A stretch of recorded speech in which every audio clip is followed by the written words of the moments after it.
Burl and Jeff. So Burl, great to have you. Fantastic to be here. Awesome. You have just crushed the ball out of the park for us. And on behalf of our financial advisors and our clients, thank you. I'm honored to be here. I never count out luck, so I will look at this year and say we've worked really hard, but there's been a little bit of luck there as well.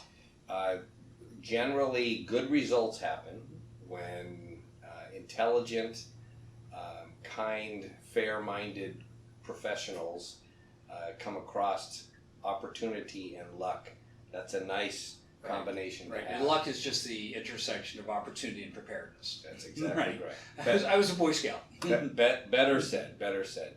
So, some questions, because financial advisors and clients scratch their head and think, well, wait a minute, how did they do 20+% rate of return in 2020 when their peer group was down plus or minus 5%? How does one do 25% better return than the peers that you're supposedly competing against? The peer set, by and large, I would describe as index sensitive. They're not necessarily closet indexing, but they're sensitive to the components of the index in a very proactive fashion. We generally aren't. The way we run the portfolio, Jeff, is we're looking for the best companies globally, and those companies that are most representative of what we would describe as having monopolistic characteristics, meaning they have property types in markets where there's a limited number of suppliers, and supply the product to read. Okay. So when we put those companies together, we think about them, and this is a vast supermarket of opportunity. There's 30 different types of real estate companies in that supermarket, and everything from apartments to water, right? A to W. And they're very different. Like data centers are very different than apartments, which would be very different than net lease, would be very different than office, right? And we think about those and we sift them through this process of limited number of suppliers, right? So the idea is we have a little tiny club. You and I have this little club. And now, once we have a little club, no one else can join our club. We want to have barrier to entry for new suppliers, like the suppliers themselves can't supply whatever kind of real estate we have. And on top of that, we want to have disincentives in place for you and I, as the club members, to oversupply the market with whatever kind of real estate we own. So we want, and that can be entitlement, zoning, technical issues, which make it difficult for you and I to add more property than the market can absorb. So we have a permanent, limited supply in place. Then the third part is, now that we have these tenants in our buildings, which are in limited supply, we want the tenant to be doing something in the building where they can't leave. Example we typically use is we're here in San Diego. San Diego is the second largest life science community in the world, and that would be pharmaceutical diagnostics labs, biotechnology, so forth and so on. Okay. So here in San Diego you have that. So you're Eli Lilly, and you have your Western headquarters here, and you're leasing space from Alexandria. Alexandria is a large position in the portfolio, and Alexandria owns lab space. Now Eli Lilly's in the lab space, and Eli Lilly is conducting gene research using gene sequencers. Gene sequencers are the size of a Maytag. They cost $750,000. They're bolted to the floor. And once they're bolted to the floor, and this is 100 PSI live load floor, and for those of you that are mechanical engineers, you know what that means. It means it doesn't move when you walk by. Now they're bolted to the floor, and then after they're bolted to the floor, calibrated. And once they're calibrated, they're running 24 hours a day, and they cost $1 million a piece, and you have $150 million worth of this stuff. So, you're in charge of the Eli Lilly lab. You're not going to move that. It's like, so somebody comes and goes, well, Jeff, we can move down the street and save some money on rent. And you're like, are you out of your mind? We have $150 million of gene sequencers running 24 hours a day curing cancer. Not doing that. So this idea that the tenant is doing something in the building which is unique, typically technical, mission critical, and non-movable is the single most important concept in what we're looking for. And then the last thing we're looking for is if the tenant were a person as opposed to a company, and you wake the person up in the morning, and while they're brushing their teeth, you'd say, well, tell me your outlook for the business, right? So So Eli Lilly wakes up, and Eli Lilly's brushing its teeth. You go, how's your business? And Eli says, oh, Jeff, the business is great. You know, we're making all kinds of biotech strides. We're getting additional funding from the government. We're buying biotech companies. We're really growing, and we believe that over the next 2 decades, we're going to triple in size. So if you said, well, what does that mean for your footprint? They'd say, we need more. We need more of that lab space that Alexandria is leasing. That's what we need more of. So we own 0 office. Now, you asked me how we did better than our competitors. Well, office isn't part of the index. It's like, let's say, I'm making up a number here because I don't know exactly today, but let's say it's 10% of the index. So if I were one of our competitors, one of your competitors that ran a fund like yours, that party, that portfolio manager may say, well, you know, office is 10%, and we have to own 10%. And they will. Now they'll try to pick the best companies, but they're picking a sector where you're swimming into a 4 or 5 knot tide. And I don't care if you're Michael Phelps or not, you can't swim into a 5 knot tide, you drown. So we would just look at that area and go, you know, we're just not going to do that. Instead, we're going to buy more lab space, leased to biotech companies. So what would be another example? So lab makes sense. I get that. They all want to congregate. They all want to be in an area. The bolting to the floor, the calibration. I get that. That's a great example of why a tenant wouldn't move. Give me one more example of a type of real estate that you buy or lean forward in that would be other than a life sciences example. Well, nearly half the portfolio is invested in front of what I believe is the largest single wave in real estate that's occurred in my history. I'm 61. I've been doing this for 39 years now. Okay, listeners, pay attention to this. Old people know lots of stuff. Young people, they never believe. My kids don't believe I know anything, but we kind of, you know. It's this scar, and this scar, right. and this scar. Right. Yeah. Great teachers. Right. So, the demand for mobile data in the U.S. is growing at 45% per year. This is a 5-year forward-looking CAGR that comes from Cisco. Demand for mobile data. Okay. Right. So we're talking cell phones? Cell phones and every other form of wireless communication. This is Wi-Fi, this is cell phones, this is Internet of Things, this is connected vehicles, this is autonomous vehicles, this is your Fitbit. Okay. The demand. Okay. And also it's video and social media and a variety of other things. There are 2 places to invest in this area. One is in data centers, and that's where all your data lives, and it's in a secure location somewhere. On a server rack run by maybe Amazon Web Services or Microsoft, or your own company might have your own racks. But why would it care where it lived? To your earlier point. It has to be secure. It has to have 100% uptime. It needs to be both digitally secure and physically secure. So data centers, you've seen Tom Cruise movies. In almost every Tom Cruise movie, he breaks into a data center. It seems like a recurring theme. Like the writers are like, oh, dude, this is the part where he breaks into a data center, and then they write something like that, right? Okay. But in reality, yeah, not so much. It's actually quite hard to break into a data center. But your data used to live what's called on-prem. On-premises meaning you might have had servers or racks somewhere, but you need backup and replication. Right. And you're a medium-sized company. Imagine you're Halliburton or Pfizer, or right next door to you is the FBI. Imagine the FBI. Where's all your data?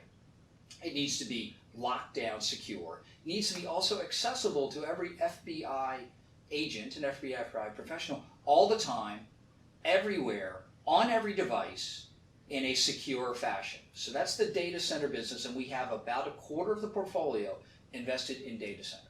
Now, how that data gets back and forth between your device and that data center is the communications network system. That's 5 parts to that. There's what's called a macro tower, which is a cell phone tower that you'd see driving down the freeway. Okay. There's a small cell, which might be an antenna in your neighborhood or community strapped to a light.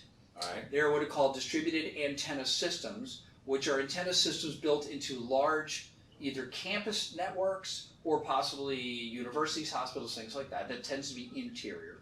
Okay. Or train systems, airplane systems. Then you have backhaul fiber, which would be fiber optics. Let's say goes from here to Las Vegas or from St. Louis to Chicago.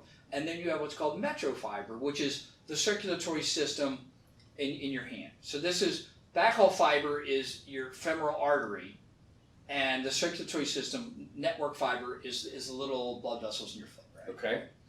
These 5 things come together and deliver all of your data seamlessly from wherever it lives in a data center to wherever you are.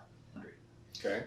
5 years from now, your Nike performance shirt will be measuring your heart rate and salinity. It'll be reporting that through a tiny little Bluetooth to your Wi-Fi or to your phone, and your phone will be talking to your doctor and updating your medical records. And there's a million of these things. How does this relate to real estate investing? We own all of this. We own all the cell phone towers. We own distributed antenna systems. We own small cells. We own backhaul fiber, and we own metro fiber. So what you have is a data center business where all the stuff lives, and this communications network business. And then against all of this, you have this 45% demand driver from people buying new devices, and just not buying new devices, but getting a bigger data plan because my kid wants to sit in the backseat of the car and watch cat videos, right? And cat videos are like the #1 thing on YouTube, right? So there's a lot of cat videos, and they suck up a lot of bandwidth, right? Okay. Right? So we've taken the portfolio and allocated it into this spectrum of real estate. And it's all real estate, data centers and towers. Now, going back to the tower story for a minute, you said what would be like similar to the lab example. Let's say you live in some community and you have a cell phone and you're on AT&T, and near you is a tower and there's an AT&T antenna, and that's how you talk on your phone.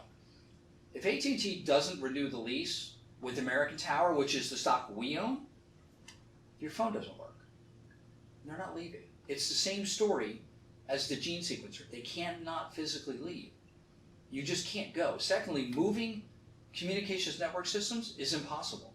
Moving data centers is nearly, or what we would call nigh on impossible. Taking down 100,000 servers or 100,000 square feet of digital space and moving it, that's a really bad idea. So the landlord therefore has a lot of pricing pressure. Huge. Yeah, huge pricing pressure. Has so the raising minimal rents, rollover risk. Yeah, almost none. Right. So you have this great industry. You have secure access to all your data all the time, and it's available anywhere through this network. And we own this entire continuum of real estate, and it's roughly 45% of your investor's portfolio. And that's the way we think about real estate. What we're not doing is doing the, hey, I want to buy some office because it's in the index. We're not doing that. How many stocks typically are there in the portfolio? Usually as few as 30, 32, 33, as many as close to 50, but I'd say 40 on average. And is there a minimum or a maximum position that you're willing to let each position represent? Yeah, typically we will buy something up to 7 or 8% on a cost basis. Okay. Once it hits 10, let's say we buy a 7% position, it rallies. Once it hits 9 to 10, we start peeling back. Okay. On the small side, we will initiate positions sometimes at 1 or 2%, but our desired goal is to have a category of stocks. Let's say it is data centers represent a certain piece, and then we will allocate within that, and we'll try to buy 3, 4, 5 stocks. We're in typically 7 to 12 sectors, but it's not. We don't really think about it as sectors. It's not a mathematics game for us. It's more like, do the sectors have the characteristics that we're looking for? Is there limitation supply, limitation suppliers, tenants can't leave, tenants need more? That's what drives us. Okay, so you're going to own 7 to 12 of the 30, and probably 4 or 5 of those sectors you're going to own a bunch. A bunch, right. The 4 or 5 are going to represent 80% of the portfolio. Yeah, I would say so. Yeah. All right. And those sectors today, sounds like our cell towers, our life science buildings. What would be the other two sectors that infrastructure? Would be infrastructure? So give me an example toll of that. roads, toll bridges, airports, waterports, landports, railports, communications network systems, electrical. Toll roads would be a difficult thing to move. Yeah. So is a hydroelectric dam. So is a hydroelectric dam. You can't, right? There's no extra supply. The city needs electricity. What they don't do is call you up one day and go, we're gonna move. We're like, no, you need my power, right? So we have probably 15% of the portfolio in infrastructure. So that's an area we own. We own a significant exposure to renewable energy, particularly solar, wind, and hydro. Hydro being the largest. People don't realize that. People think renewable. They always think solar and wind because these are the things they see on the news at night. but of renewable energy, hydroelectric is at least 70% of it now. And then the last area we have significant exposure to is gaming. The gaming business, which would be casinos. 4 casino companies own 90%, 95% of the market in the U.S., Caesars, MGM, Wynn, and Sands. And then in Macau, which is a bigger market than the U.S. anyway, there are 6. There are 3 U.S. players, MGM, Sands, and Wynn, and then 3 Asian players. Okay, 1 from Singapore. So you have oligopolies in all the markets. And now here in the U.S., physical gaming, I would argue, is a GNP business. Just goes up and down in the economy. But in China, not so. In China, it's a growth business. So in Macau, you have 6 providers attached to a country with 1.4 billion people that would like to gamble. And China's looking at this as, okay, this is a destination market for local consumption. We want to encourage that, and they are. But the more interesting thing that's happened here in the U.S. is COVID comes along, and the casinos all close. So this has been a disaster. It was a disaster for them starting in March of last year. And now that things are coming back, a couple things are apparent. The first is that regional gaming is coming back faster than Vegas. So the idea that I can drive to it as opposed to fly to it has legs, right? People are driving to it. Caesars, which is our largest position, has the largest physical footprint in the country. They have more physical assets. Like Wynn and Sands very much are Vegas-based companies. Caesars is not. Caesars owns Harrah's, they own Harvey's, they own Tropicana, they have like 10 brands. So they have assets in most locations that you might drive to. So their ramp up is faster. In addition, when these companies started thinking about, well, how do we run our business? People say never let a crisis go to waste, and that's what's happened here. They really thought carefully about all the things they do, and they thought, well, is everything we're doing contributing revenue? It's contributing to our success as a company in terms of ROA. And if it isn't, let's stop doing it. Okay. So we think there's opportunity there. So the other thing we want to highlight for investors is that what we do, you cannot do sitting at a computer. What we do occurs in the field. We spend most of our time talking to companies, talking to tenants, talking to real estate people. We spend very little of our time staring at screens. We get out in the field, we go to Macau. And we is who? We is me and other staff members. Before COVID, I would usually travel kind of 100 days a year. There is no substitute for shoe leather. You cannot be in a physically based business and win sitting in an office in New York staring. It doesn't work. It's like a war, and you need to go out in the field. And so technology was a big theme in the move out of in 2020.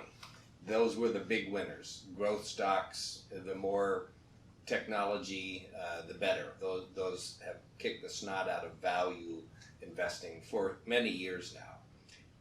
But you don't really, do you consider this your real estate a technology real estate? No, Doesn't sound like it. It is, but it's a result.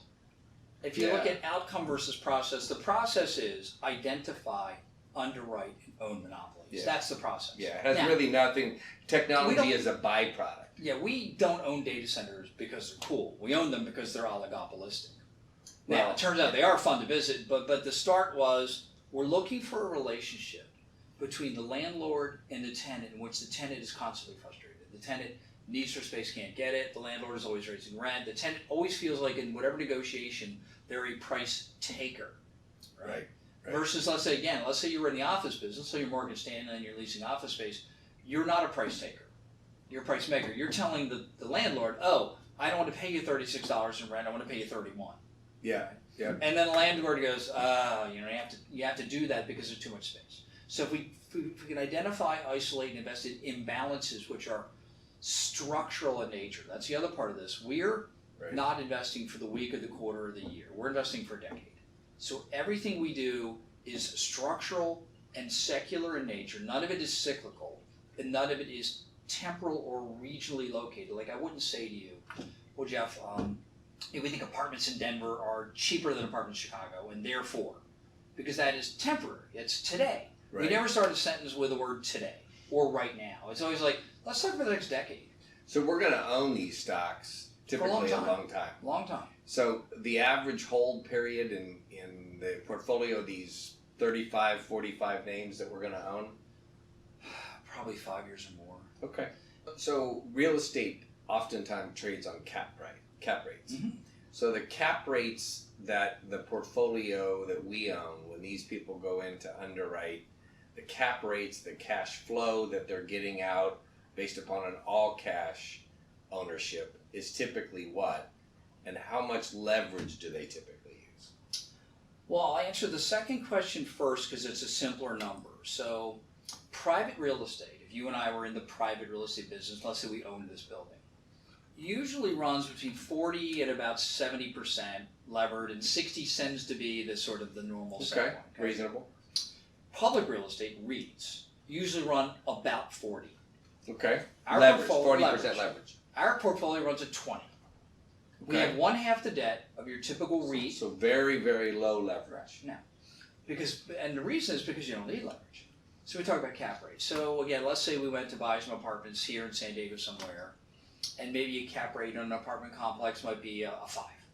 Which Okay. meaning if you invest $100 million, you're getting $5 million in Cash flow. rent. That's a 5% yield on your investment.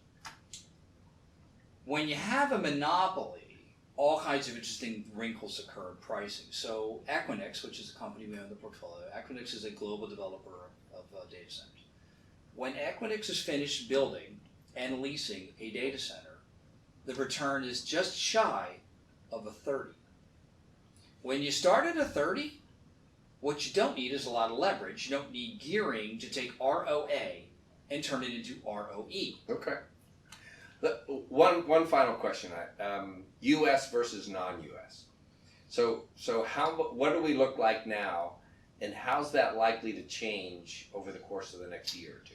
Well, that's a good question. In the last decade, I would have largely defaulted to the U.S. because we were the best house on the block in terms of like coming out of the great financial recession and a lot of growth factors, right? As the industry has matured, it has matured dramatically in the last decade. First of all, a lot of the companies themselves are global. When we talk about Equinix as a position we own, Equinix is called 40% U.S. and 60% rest of the world. Large exposure to APAC, large exposure to Europe. So we all invest in U.S. companies, but they themselves own assets overseas. I would say the portfolio is currently 80-81% domestic, 20% international. Over the next decade, I would imagine it becomes 70-30 or even 60-40. Part of the reason is these companies themselves... doubling the international exposure. Well, the companies themselves are global. Yeah. If you say to Equinix, where are you building? They're like Jakarta, Indonesia, Mumbai. That's where they're building, right? Why? Oh, because Microsoft wants space there. So they're following their tenants, right? And their tenants are taking there and they're going there. So the international exposure will become higher and higher and higher over time. Now, it generally carries higher returns, but also you have higher risks. You have currency risk predominantly. I mean, if you're investing in Brazil, every single year the currency goes down some amount versus the dollar, and you need to price that in. Okay. Well, I got to tell you, I'm just thrilled to have this conversation. I am very proud of what you've been able to accomplish for you and your teammates at American Assets, and I just can't thank you enough. Well, we're pleased to have been chosen. We're thrilled to be doing business with you, and we love the relationship, and from our enthusiasm, we love what we do. And my wife can wake me up at 3 o'clock in the morning and ask me about some stock, and I'm going for an hour. We are passionate about what we do, and I think hopefully that leads to future success. Passionate, smart people will succeed. And thanks for letting us be a part of it. Thank you. Well, that was great. As we give Burl a minute to get back to his desk, I just want to remind everyone how to ask questions. We've got quite a few questions already out there, but at the bottom of your Zoom panel, there's a Q&A, and you can just type your questions in there, and we'll get through as many as we can. So Burl, great to see you. We'll start with a question from Robert here. With liquidity so high and cap rates declining, do you focus on off-market deals more, and are you concerned that your pipeline quality will eventually make it harder for you to stay disciplined? No, we don't buy direct real estate. So we're buying real estate securities and not direct assets. We're not out buying an apartment complex or something like that. So we don't have a competitive situation where we need to stand in line and, bid on an apartment complex in Dallas and pay too low a cap rate. What we do though, is we're careful about valuation with respect to the companies that we're buying. And once we make our mind up to buy a company, we establish valuation parameters. And to the extent possible, we buy the companies when they're a little bit less expensive. Great. Thank you, Robert, for that. Next question is from Cal. Would an investment be deliberately passed on due to liquidity concerns in spite of higher potential return? It's a big and liquid market. There's 600 to 700 companies and trillions of dollars of equity market cap. So by and large, we don't encounter that very often. Occasionally, very, very occasionally, there'll be a company that'll be small cap, let's say maybe 200 or 300 million. And let's say we wanted to buy a 4% position in the fund, and the fund is 100 million. So that might be a 4% position. So we might say, okay, that would let's say it was a $100 million company. That would mean we'd have to buy 4% of the company. So yes, but it's only in extreme circumstances. More typically, we don't have liquidity issues. Great. And one typed in from Walt. Did the portfolio change at all with COVID? I mean, how can we go a call here in this last 12 months without talking about COVID? So did you need to make any adjustments this year with the COVID? Well, in the prior year, we positioned the fund largely to be invested in companies that we felt would either sidestep COVID. Let's say we're in infrastructure, right? And we own toll roads and toll bridges and hydroelectric dams. Those are assets where there's not people physically there. And the assets are almost always mission critical to the thing they're doing. And so they would bypass the effects of COVID. We typically didn't own real estate that you'd call a gathering location, which could be retail or office or hotels. So we sort of missed the worst of it and caught the best of it in terms of our portfolio positioning. But as we look out into the current year, our sense would be that we're in a recovery now. Our own guesstimate, I'm not a doctor or an epidemiologist, but we think that the middle of the summer, things are pretty normal again. And so we've invested in gaming and lodging because, those things will recover rapidly, and also in some companies that do vacation interval sales, commonly referred to as timeshare. So that's how we're buying what we would describe as COVID beta. But we're doing it in a way that doesn't require us to go buy cheap stocks in spaces that we wouldn't normally traffic in. For instance, we did not own retail during COVID. Now, the reason we don't own it isn't because of COVID. We just don't own it anyway because it's by definition a generic property type and not a monopoly. So it doesn't fit our general investment parameters. And those stocks, of course, went down quite a bit. And at one point, were probably overly cheap and are rebounding. And so there was money to be made earlier in the year on the rebound of those stocks. But we didn't do that because it's not something we would normally do anyway. The fund is really focused on, as I mentioned in the interview, identifying, underwriting, and owning monopolies. And so, shopping center REITs are not monopolies. So, but we are positioned for COVID recovery. We think by the end of the year, things will be relatively normal. And we'd imagine, travel will return and all that kind of stuff. Now, I'll go on one more second before we go to the next question. The other things that won't return are retail and office. Retail was already in a secular downtrend, resulting largely from e-commerce, and office was doing fine before COVID. But this massive work from home experiment has turned out to be shockingly successful, and companies see an opportunity to reduce their physical footprint and save money, and employees see an opportunity to better match their work environments and their home environments in a way that's more maybe useful to them. So our sense is that 20% of the white collar workforce who would currently work in offices aren't coming back. at all, ever. So our sense is that office is now 10 to 30% oversupplied nationally. And as leases burn off, occupancy will increase and the value of office buildings, and therefore the companies that own them, will diminish over time. So we don't own any of that. Excellent. Thank you. A couple more here. So one from Jim. In the choice of growth versus income for the portfolio, where is the weighting? And the follow-up to that, possible income to distribute at the end of the year. Well, in the growth versus income, we would probably be focused on growth. The fund is organized around the idea of total return. But having said that, we are typically looking for best of breed companies. And those companies, by nature, tend to be the growthier companies.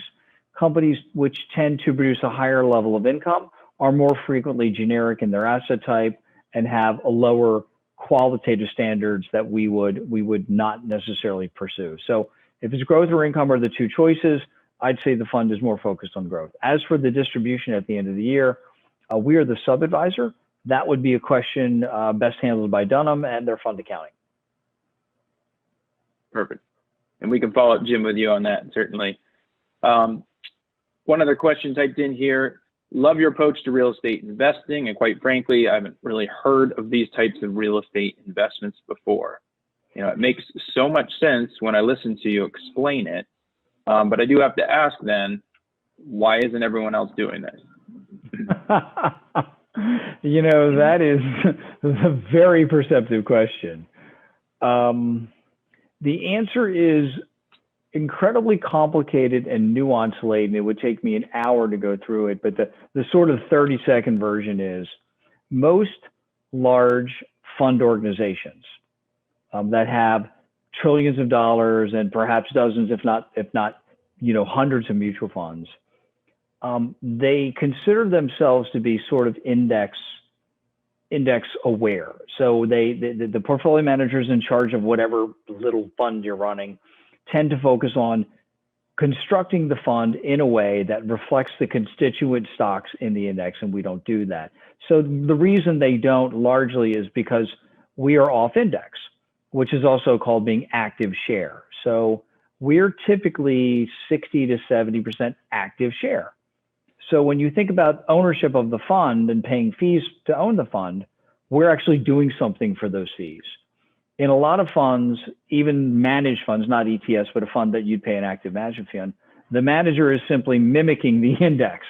You know, that's called closet indexing. So they buy stocks that are in the index in the same relative weights and proportions, and they go play golf. We're not doing that. So part of it is we're not index sensitive, and many other managers, the bulk of our industry is index sensitive, unfortunately, because it presents to investors like the same pair of blue socks again and again and again and again, with made out of the same content, the same size. It doesn't give investors, I think, enough diversity and opportunity for investing. That's great. Well, thank you. And I'd be remiss not to show a reward that you guys very well earned. So thank you again for your efforts here with our fund. Certainly here, the Lipper over 3-year period best real estate fund. So again, congratulations there and thank you. And at this point, we've exhausted the questions. Burl, is there any final comments you would like to make? Favorite cat video? Well, I will tell you, I don't have a big cat story, but you know, my wife and I and son had what we'll call a job opening at the house for a pet. You know, we decided we wanted an additional pet. We already have a long history of mostly dogs. And I thought as the dad, perhaps I would get super majority voting. So I voted for a husky. And I come home one day and we have a kitten. So we do have a cat, and my wife takes videos of the cat, and the cat does all kinds of funny stuff. And she sends them to me during the day. And I laugh at the videos. And I also take comfort in the idea that we get paid. That video went to a data center, and then it went across the communication network. Somewhere along the line, the fund made a little bit of money off of my cat doing something silly. Well put. Well, Burl, CEO of American Assets, thank you so much for your time today, and hope everyone that was on the call got a lot out of it, as I know I did. So thanks again, and that concludes our call. Certainly, if you have any questions for Dunham and Associates about the Dunham Real Estate Stock Fund, DNREX, we're available at 800-442-4358.